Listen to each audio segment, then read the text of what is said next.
Hi, and welcome to the X22 Report Spotlight. Today's guest is Rob Kirby. He has a website called Kirby Analytics.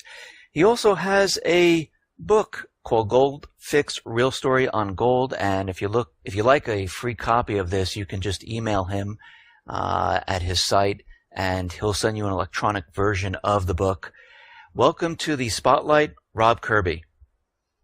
Pleasure to be with you, Dave. Thank you for coming on today. I wanted to start out today with Greece. I mean, there's a lot of talk right now. I mean, I just saw on the news today that they're looking to make a deal. The creditors aren't sure. And then I read someplace else that Greece might be leaning towards the BRIC system. We know Russia's trying to extend a hand. Do you think they'll be able to make the next payment? Do you think they'll default? Where do you think this is all leading?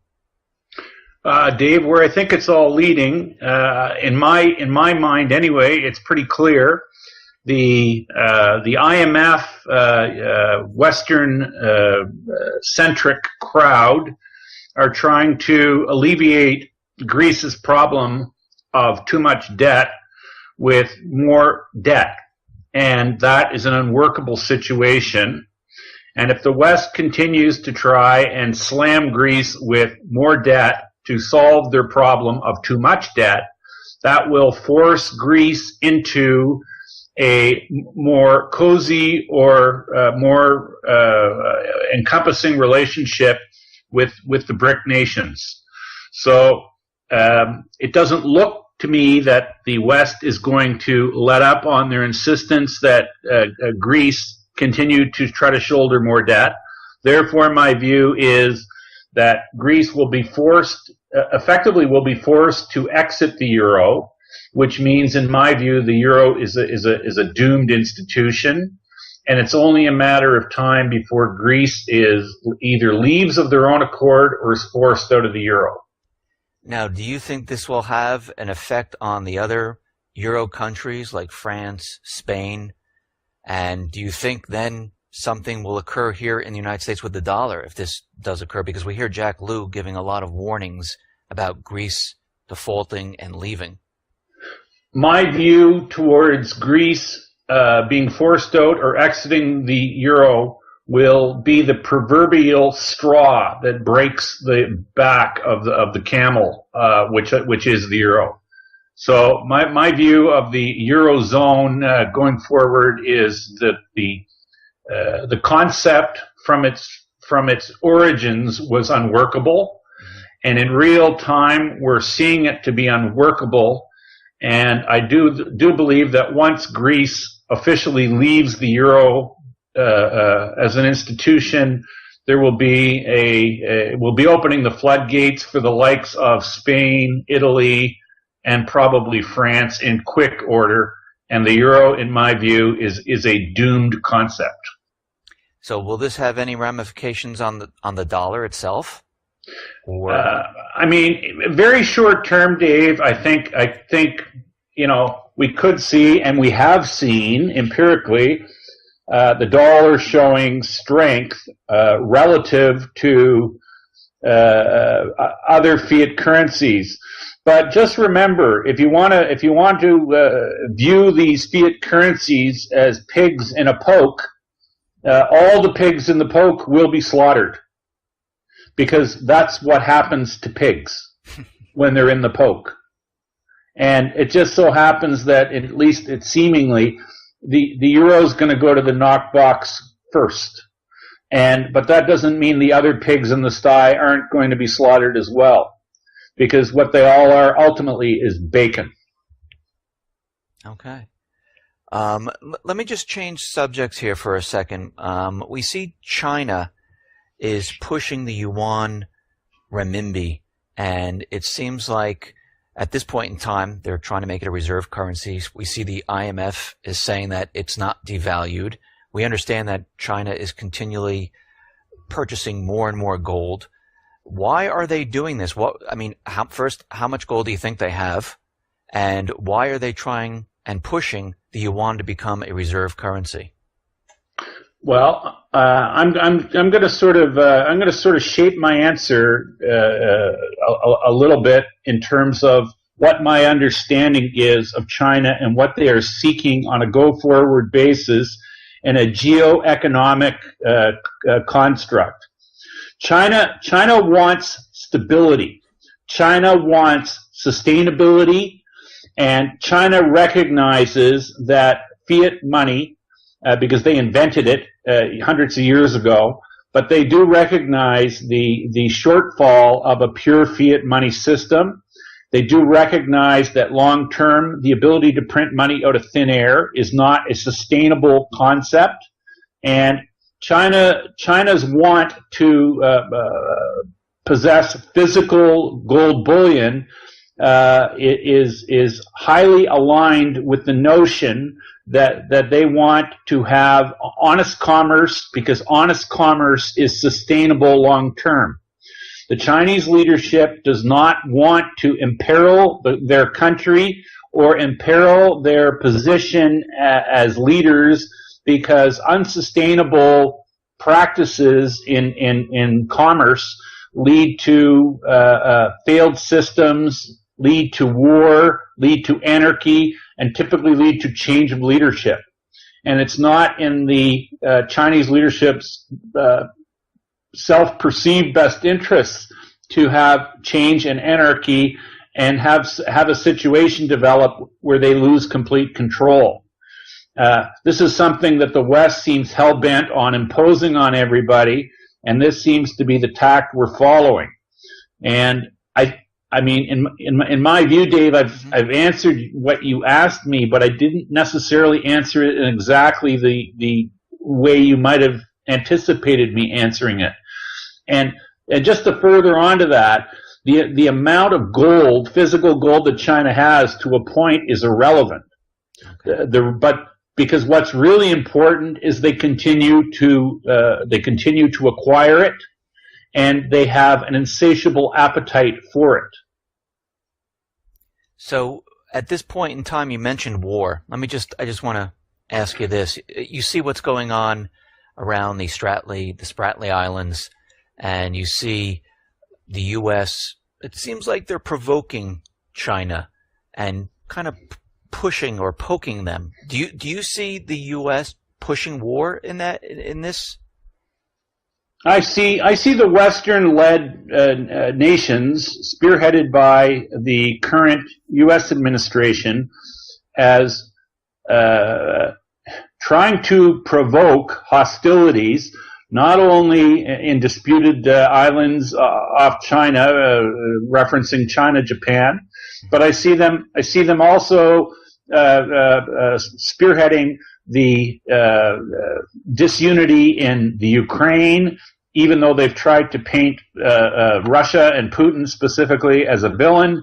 We all know by the famous remarks by Undersecretary of State Victoria Nuland just how high-handed the Western leadership's view is towards anybody vis-a-vis their position on the Ukraine and on Europe, for that matter.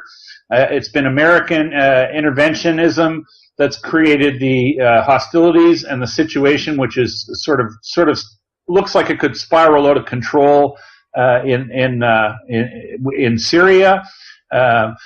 There's been a lot of American, let's say, behind the deal. Look, all these wars, Dave, are all symptoms of a bigger problem.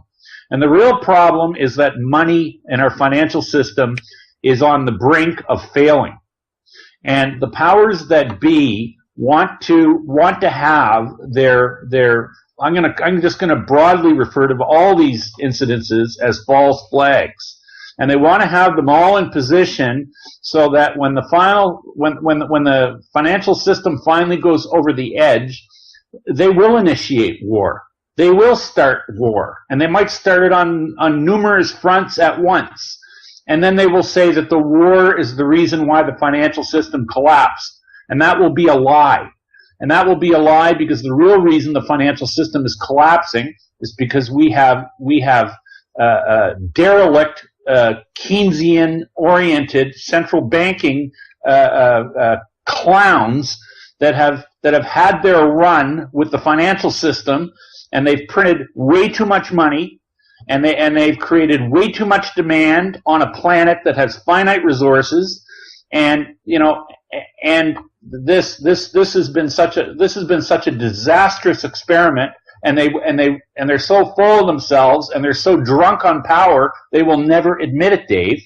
So what they're going to do is they're going to have convenient patsies or false flag incidents on the back burner that they can turn the heat up on very quickly and conveniently blame them for the failure of their beloved Keynesian fiat money system. That's where we're really at. It's a tough dose to swallow. But you know what? My research tells me that's exactly where we are, and historically it's happened before. And if you know your history, you know this is what these clowns do every time their money systems fail. They take us to war. Rob, I completely agree with absolutely everything that you just said. Everything that I've researched and everything that I look at, I'm 100% with you on that. And I mean, in my mind, I think they know the entire system. They know that the entire system is collapsing. They know they can't continue on with this, and their only out is war, to cover it up. And I agree with you, and I believe this is where we're headed. You see, Dave, metaphorically, they've been kicking a can down the road, and they've been going to extraordinary means to keep the appearance that there's something okay with the system. But as we've moved down the road and kicked the can, the things that we've seen occur. We've seen, these are all markers that, first we saw the hedonic adjustments to economic reporting.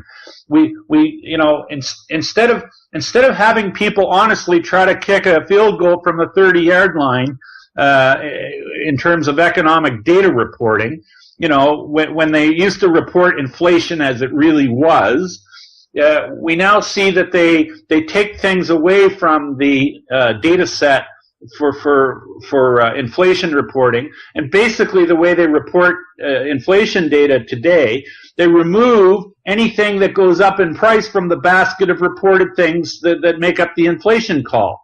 So this is why we have inflation being reported at less than 2% a year, when really the inflation rate is probably 5 to 7 or 8% if you measured it the same way it was measured back in 1980. And this is akin to having somebody stand on the 30-yard line to kick a field goal, moving the goalpost back 30 yards, and then convincing them or trying to convince them that they're still kicking a 30-yard field goal. And you see, so these are the sort of tricks that they've employed to try and make us all believe or buy into the notion that all is well in our financial universe. And the tricks have become more brazen and more blatant as time has gone along. And it's gotten to the point where recently we've seen pronouncements from the likes of people who run Citibank and people from the IMF saying that it might be in all of our best interests to outlaw cash. Really, just think about that for a minute.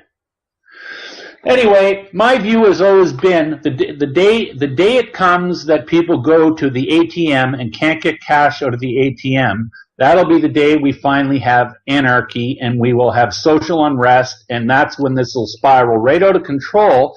But, Dave, it really seems to me that these clownish quacks that run the system, they know very well what's coming, because that's why they've instituted and put in place this jackbooted police state apparatus in America, because it's been their handiwork that's built this Tower of Babel, which is absolutely going to collapse, and these people are already preparing for the aftermath of it.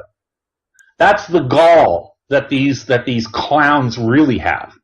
And as much contempt as they've expressed and demonstrated for humanity, my contempt for them, it rises to a much higher level. So what you're saying is they've been preparing all this time with the DHS, the police force, not just here in the United States, but I see it in Canada, I see it in Europe, and we see these many false flags where now there's more troops, on the ground in the cities. We see them now pushing very draconian type of laws that take away people's rights, to protect them and to keep them safe. And what you're saying is they've been preparing for this. They've been practicing for this because they know it's coming. And what we're doing right now is just hobbling along until they can get something started. Dave, let's make it even a little more succinct. Okay. The parallels between what's occurring right now in America and has been occurring for the last 10 years is extremely similar to what Hitler did in Germany for the 7 or 8 years before the onset of World War II. And basically what Hitler did before he went on his reign of terror, he passed laws, and they were broadly referred to as the enabling laws. And they basically, in his twisted little world, they said that anything he did going forward was going to be legal. This is exactly what the leadership of America's been doing. They've been harvesting human rights and civil liberties and basically saying that all we do is going to be fair and legal. Well, let me tell you something. Hitler had that little view in his head, and things didn't work out so good for him in Nuremberg. And you know what? The people that are currently running America, one day, I suspect, God willing, they're going to have their own Nuremberg issues to deal with. Let me ask you, how long can they drag this out? I mean, we see it. I mean, we had the Great Recession back in 2008, and here we are in 2015. How much longer can they push this out? Because a lot of people thought, back in 2011 it would occur, something would happen 2013, and now we're at 2015. How much longer, or do you think it's going to happen very soon? Well, I mean, Dave, I think ultimately when the paradigm does shift, and I do believe it will, and I think we will have an amazing reset at some point in time, and that time may very well be at hand now. I do believe that when it occurs, there will be a very, very sudden paradigm shift, and I think we'll probably experience a time when we wake up one morning and we cannot any longer get money out of the bank. I think something of that magnitude is in our future, likely in our relatively near future. I don't cherish the day that happens, to be honest with you, but my own research and my own training tells me that we are headed for a massive, massive reset. And that's, of course, assuming we don't just have a big, old-fashioned nuclear war. So, you say nuclear war. You really think they'll go towards nuclear if they don't get their way?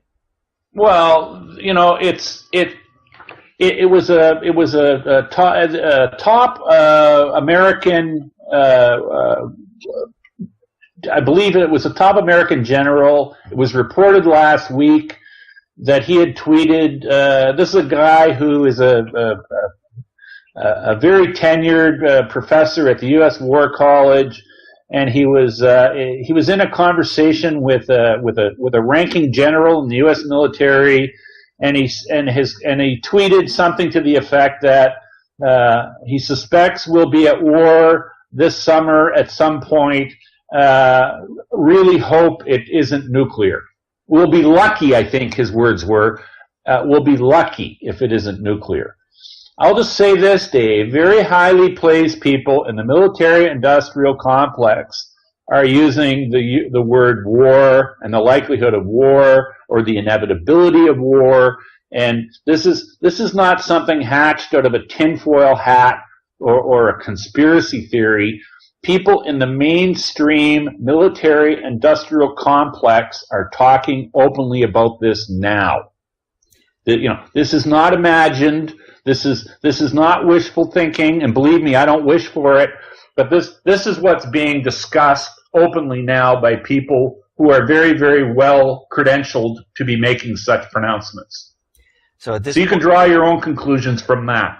No, I mean, I've been watching this and tracking it, and I'm for over 2.5 years now telling people that the U.S. has been maneuvering and placing military assets and building up all along Eastern Europe, the Pacific, the Middle East, and it's continuing. Actually, it's accelerating, and I definitely see war coming, just like you stated, and what I see happening is, and you mentioned about people won't be able to take money out of the banks.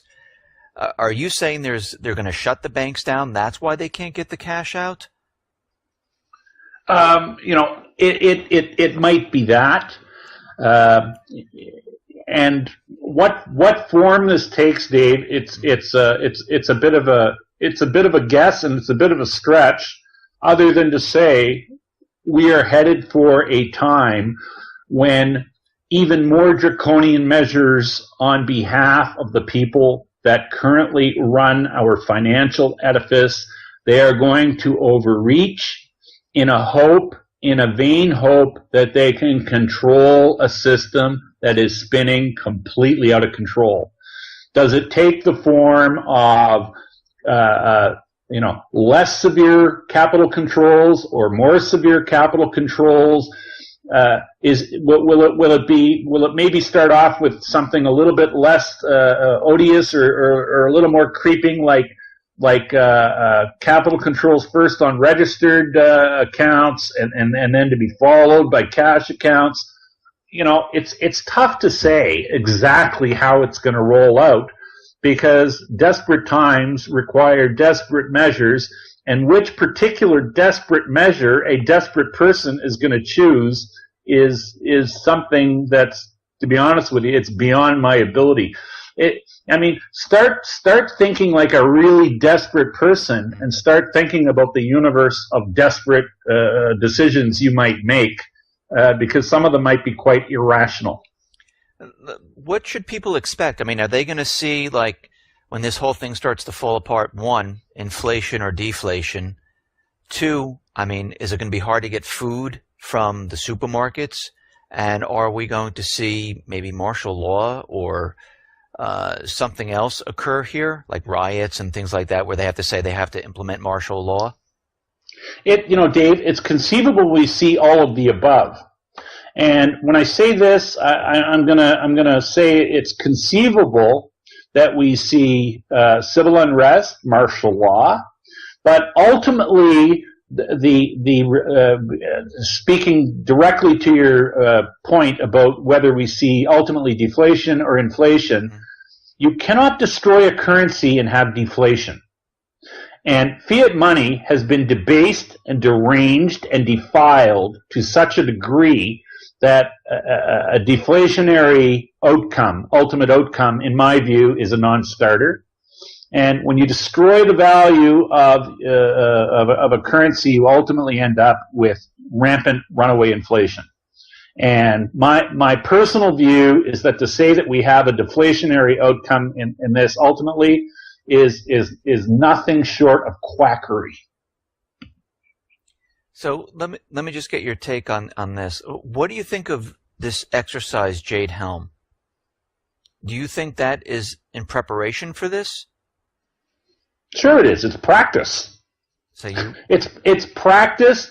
It's practice for. Call it what it is. It's these guys are training to basically subdue.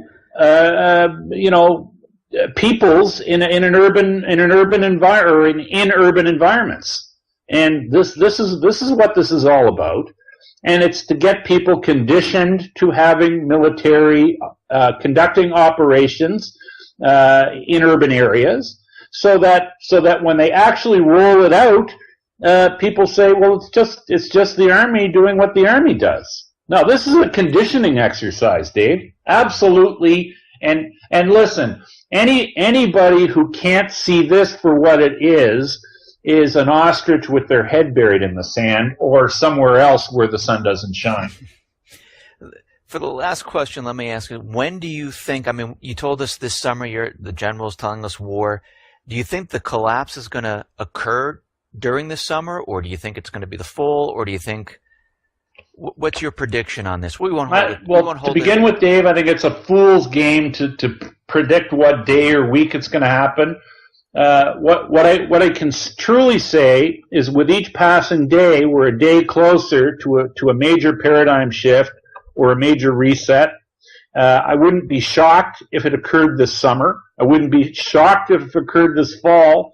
But I'll tell you, Dave, I also wouldn't have been shocked if it had occurred last fall.